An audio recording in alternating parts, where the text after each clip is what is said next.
بسم الله الرحمن الرحيم. الحاقة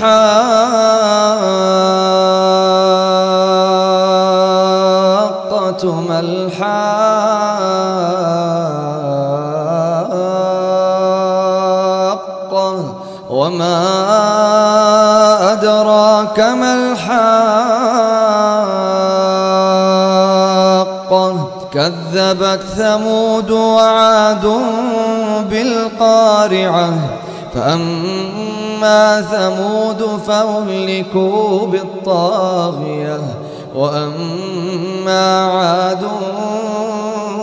فأهلكوا بريح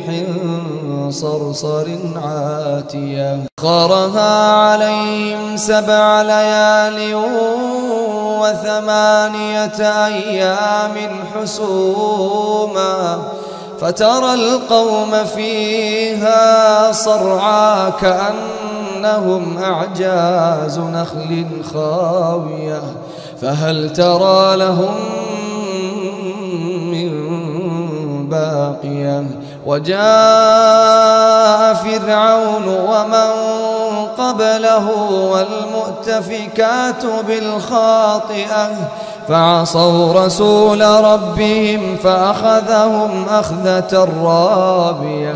إنا لما طغى الماء حملناكم في الجارية لنجعلها لكم تذكرة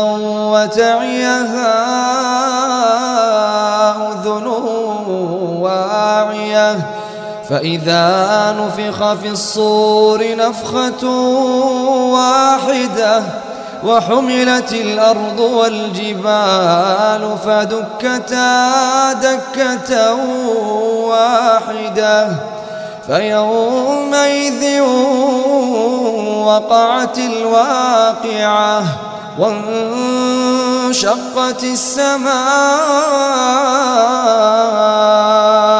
فهي يومئذ واهية والملك على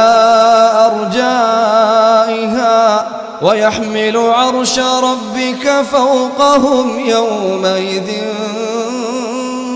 8 يومئذ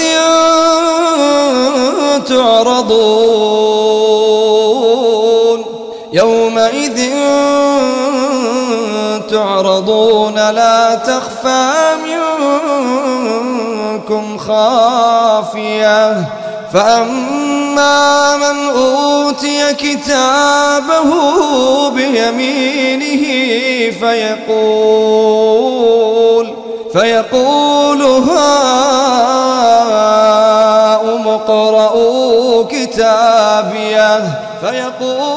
هاؤم اقرءوا كتابيه إني ظننت أني ملاق حسابيه فهو في عيشة راضية في جنة عالية قطوفها دانية كلوا واشربوا هنيئا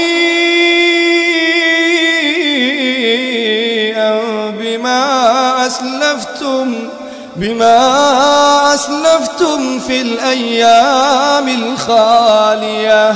وأما من أوتي كتابه بشماله فيقول يا ليتني لم أوت كتابيه ولم أدر ما حسابيه يا ليتها كانت القاضية ما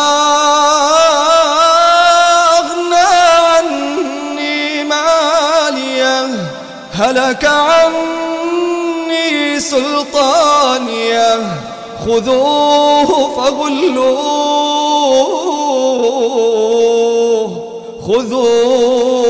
فغلوه ثم الجحيم صلوه ثم في سلسلة سلسلة ذرعها 70 ذراعا ثم في سلسلة ذرعها 70 ذراعا فاسلكوه إنه كان لا يؤمن بالله العظيم ولا يحض على طعام المسكين فليس له اليوم هاهنا حميم ولا طعام إلا من غسلين لا يأكله إلا الخاطئون فلا أقسم بما تبصرون وما لا تبصرون إنه لقول رسول كريم وما هو بقول شاعر قليلا ما تؤمنون ولا بقول كاهن قليلا ما تذكرون تنزيل من رب العالمين ولو تقول علينا بعض الأقاويل لأخذنا منه باليمين ثم لقطعنا منه الوتين فما منكم من أحد عنه حاجزين وإنه لتذكرة للمتقين